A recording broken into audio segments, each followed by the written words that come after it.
This video series is about government registered savings plans. And we'll talk in generalities first. We're certainly going to hit on the specifics of registered retirement savings plans, tax-free savings accounts, registered educational savings plans, and of course RRIFs, which are mature RRSPs. So in general, there's a couple things that you just want to keep in mind when you consider using these plans.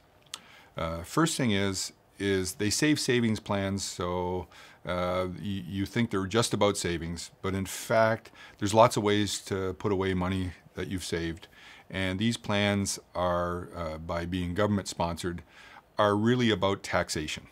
And you always have to keep your eye on what the tax effect is of having one of those plans, what's the tax result for you could be to have one of those plans, but be certain that in all those plans, it's about taxes.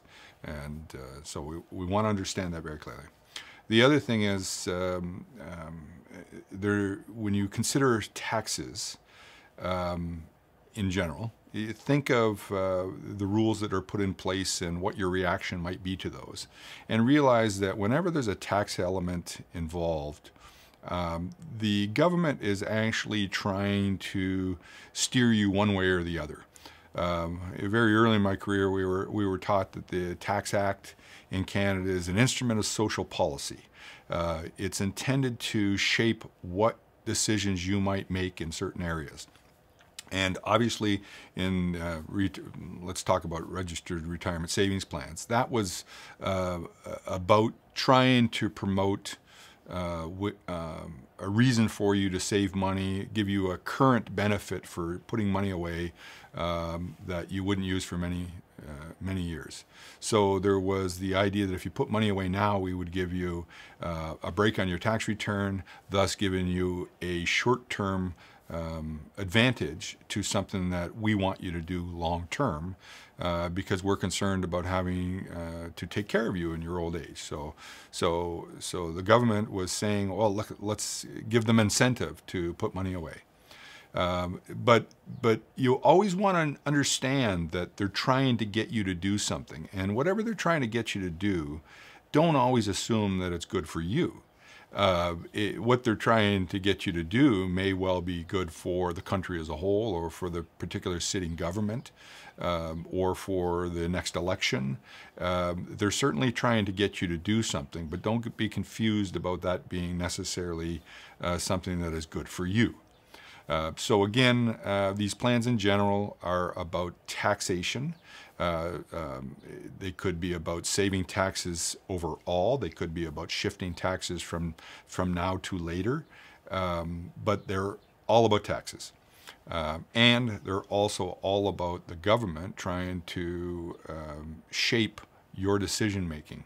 And so the decisions that you'll make, putting money into your RRSP, believe me, they've been pushed along a little bit by the fact that you get a refund. The amount that you put in your tax-free savings accounts been shaped by the fact that it's advertised so heavily that you're going to avoid taxes, and everybody likes to avoid taxes, of course. So they're shaping your reactions, and it's about taxes. Tax-free savings accounts, I actually like them best simply because they have the best name. They are tax-free. Everybody likes tax-free. I think that's actually why we get such a high response of people looking for those plans, is they're tax-free, and everybody likes tax-free.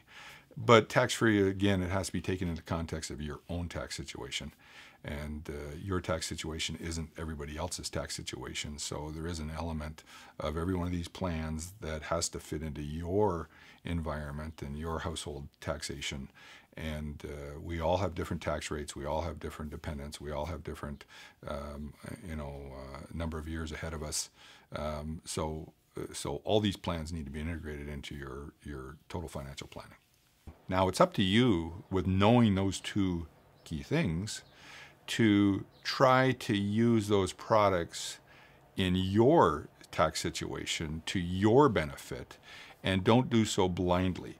And I think a lot of people, when they believe these products or these plans have been developed for them tend to think that they're always good for them because that's why they were developed. Well, not true. So you always want to evaluate the use of these plans in the context of your own financial life. And everybody has a different tax bracket. Everybody has different other incomes. Everybody's got different set of dependents. Everybody's got a different life horizon. So all these things shape your decisions around the use of these plans.